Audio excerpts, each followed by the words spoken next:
रामपुर के छोटे शांत गांव में जिंदगी अपनी धीमी रफ्तार से चलती थी, जो गांव के चौक में खड़े बरगद के पेड़ जितनी पुरानी रीतियों से चलती थी। यहाँ दो परिवार रहते थे जो साथ साथ मौजूद दो अलग अलग दुनियाओं को दिखाते थे। एक जमींदार का परिवार था, वो अमीर जमींदार जिसका बड़ा 2 मंजिला घर ताकत और खुशहाली का प्रतीक था। उसके बेटे राजा ने कभी कोई कठिनाई नहीं देखी थी। वह अच्छे कपड़े पहनता था, सबसे अच्छा खाना खाता था और हमेशा आराम से घिरा रहता था। उसकी दुनिया विशेषाधिकारों वाली थी, जहां हर इच्छा पूरी होती थी और हर रास्ता आसान था। उसे यह सिखाया गया था कि उसके परिवार का रुतबा उन्हें गांव के बाकी सभी लोगों से अलग करता है। गांव के दूसरी तरफ एक छोटी सी मिट्टी की झोपड़ी में घास फूस की छत के साथ एक और परिवार रहता था। ये एक गरीब किसान का घर था, जो अपना गुजारा चलाने के लिए खेतों में अथक मेहनत करता था। उसकी बेटी रानी राजा के जीवन के बिल्कुल उलट जिंदगी जीती थी। वह कड़ी मेहनत और एक दाने चावल की कीमत समझती थी। उसकी दुनिया साधारण चीजों से भरी थी, जहां खुशी चीजों में नहीं बल्कि अपने परिवार के प्यार और डूबते सूरज की खूबसूरती में मिलती थी। उसे विनम्रता और लचीलापन सिखाया गया था। उसने जल्दी ही सीख लिया था कि जीवन में ताकत और एक दयालु दिल की जरूरत होती है। इन दो परिवारों का जीवन शायद ही कभी किसी खास तरीके से मिलता था। जमींदार के परिवार का सम्मान कर्तव्य और डर से किया जाता था, जबकि किसान के परिवार को अक्सर नजरअंदाज किया जाता था। वो चुपचाप मेहनती बहुमत का हिस्सा थे। गांव के बच्चे अलग अलग समूहों में खेलते थे, जो उनके माता पिता की दौलत और सामाजिक स्थिति से खींची गई अदृश्य रेखाओं से बटे हुए थे। अमीर बच्चे अपने आंगनों में महंगे खिलौनों से खेलते थे, जबकि गरीब बच्चे धूल भरी गलियों में डंडों और पत्थरों से अपना मनोरंजन करते थे। इस बंटवारे को चीजों का एक स्वाभाविक क्रम माना जाता था, एक ऐसी हकीकत जिस पर किसी ने सवाल उठाने की नहीं सोची थी। रामपुर गहरी जड़ों वाली परंपराओं की जगह थी, जहां हर कोई अपनी जगह जानता था। अमीर और गरीब के बीच की सामाजिक खाई एक चौड़ी नदी की तरह थी और किसी ने भी कभी उस पर पुल बनाने की कोशिश नहीं की थी। बड़े बुजुर्ग कहते थे कि चीजें हमेशा से ऐसी ही रही हैं और नौजवान भी वही सबक सीखकर बड़े हुए। जमींदार का परिवार गांव के हर बड़े फैसले पर असर डालता था, जबकि रानी जैसे परिवार बस अच्छी फसल और शांतिपूर्ण जीवन की उम्मीद करते थे। ये इसी बंटी हुई दुनिया में था कि एक नई उम्मीद आने वाली थी, एक ऐसी उम्मीद जो सबसे अप्रत्याशित जगह से शुरू होगी। एक नए स्कूल के ऐलान के साथ रामपुर में बदलाव की हवाएं चलने लगीं। पहली बार गांव में सीखने की एक सही जगह होगी, जो हर बच्चे के लिए खुली होगी, चाहे उनका परिवार का बैकग्राउंड कुछ भी हो। जिस दिन स्कूल खुला, वह बहुत उत्साह का दिन था। बच्चे अपने सबसे साफ कपड़ों में स्लेट और चौक लिए उम्मीद भरे दिल से छोटी सी बिल्डिंग की तरफ चले। उनमें राजा भी था, जो अपनी नई साफ सुथरी यूनिफॉर्म में थोड़ा बोर लग रहा था, और रानी, जिसकी आंखें एक ऐसे सपने से चमक रही थीं, जिसकी उसने कभी सच होने की उम्मीद नहीं की थी। वे एक ऐसी दुनिया में कदम रखने वाले थे जहां सभी को बराबर माना जाना था।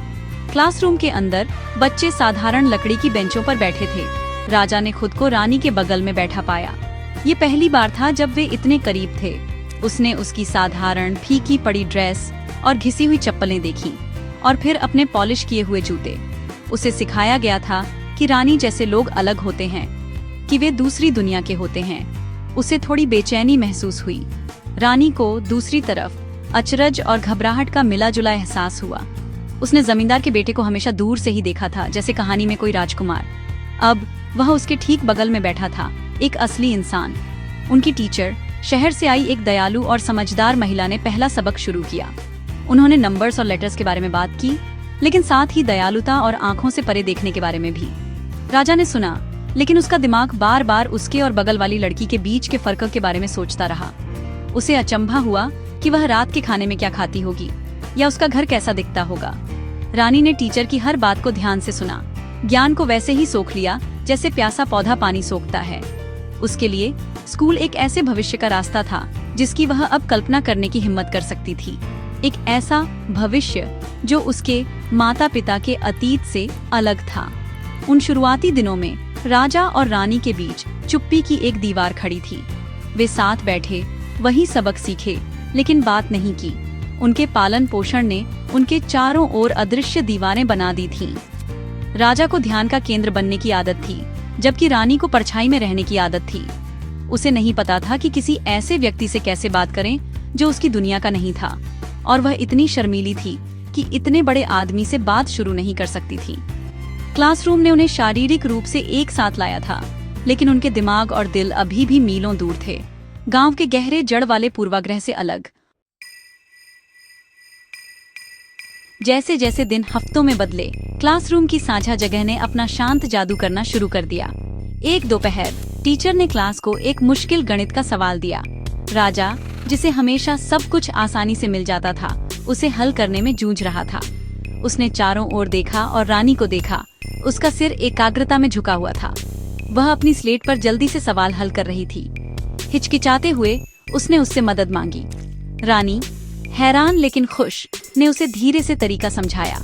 सीखने के उस छोटे से पल में उनके बीच की दीवार में पहली दरार पड़ी। राजा ने एक गरीब लड़की नहीं, बल्कि एक स्मार्ट सहपाठी को देखा। धीरे धीरे उन्होंने ज्यादा बात करना शुरू किया। उन्होंने पाया कि उन्हें टीचर की कहानियां पसंद थीं और गांव के कुएं के पास आवारा कुत्ते का एक गुप्त डर था।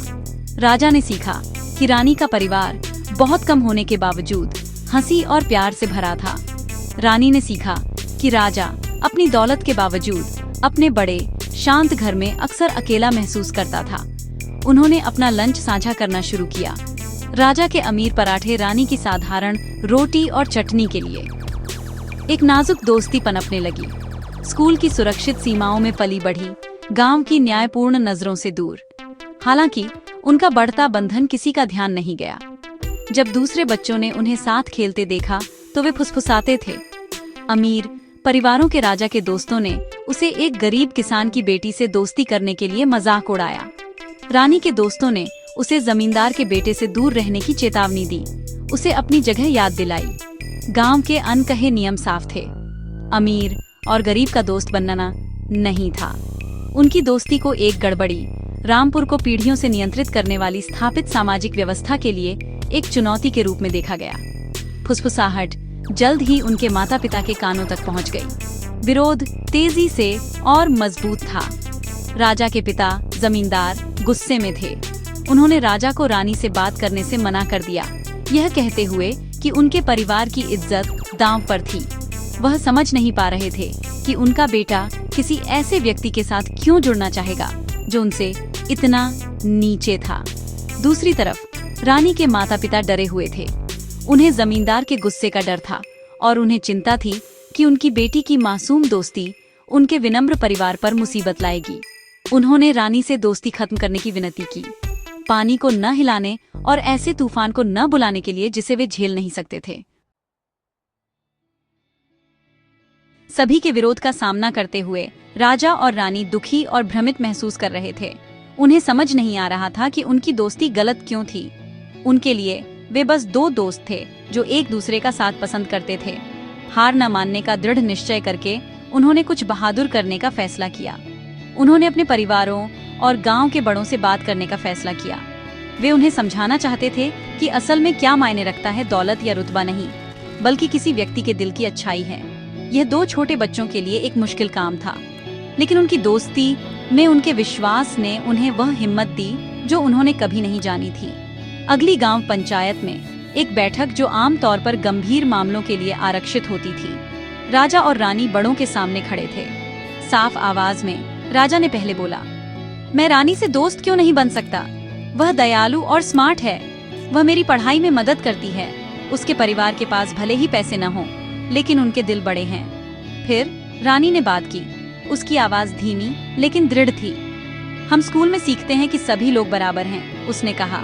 हमारे बीच एकमात्र अंतर हमारे कपड़े और हमारे घर हैं। हमारे विचार और भावनाएं एक जैसी हैं। एक असली बदलाव तब शुरू होता है जब हम अपनी सोच बदलते हैं। उनके सरल ईमानदार शब्द हवा में लटके रहे, सुनने वालों के दिलों को छू गए। ग्रामीणों ने एक दूसरे को देखा। उनकी आंखों में समझ की एक चमक थी। उन्होंने एक अमीर लड़के और एक गरीब लड़की को नहीं देखा, बल्कि दो बच्चों को एक गहरा सच बोलते हुए देखा।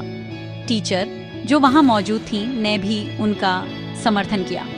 उन्होंने सभी को याद दिलाया कि स्कूल एक बेहतर भविष्य बनाने के लिए बनाया गया था। एक ऐसा भविष्य जो पूर्वाग्रह की जंजीरों से मुक्त हो। जमींदार ने अपने बेटे को देखा। उसमें अवज्ञा नहीं, बल्कि एक समझदारी और परिपक्वता देखी जो उसने पहले कभी नहीं देखी थी। रानी के माता पिता ने अपनी बेटी को गर्व से देखा। धीरे धीरे रामपुर में बदलाव की लहर दौड़ने लगी। माता पिता ने अपने बच्चों की आंखों से दुनिया को देखना शुरू किया। अदृश्य दीवारें ढहने लगी। बच्चे एक साथ खेलने लगे, अब अपने परिवारों की दौलत से बटे नहीं थे। बड़ों ने बच्चों के शब्दों में समझदारी को स्वीकार किया और एकता को बढ़ावा देने का वादा किया। जमींदार, जिसका दिल नरम हो गया था, रानी के परिवार से मिलने गया। जमींदार के रूप में नहीं, बल्कि एक साथी ग्रामीण के रूप में, एक नए युग की शुरुआत का प्रतीक। रामपुर पर एक नया सूरज उग रहा था और उसकी पहली उम्मीद भरी किरणें समानता, एकता और सभी के लिए एक उज्जवल कल के वादे की थीं।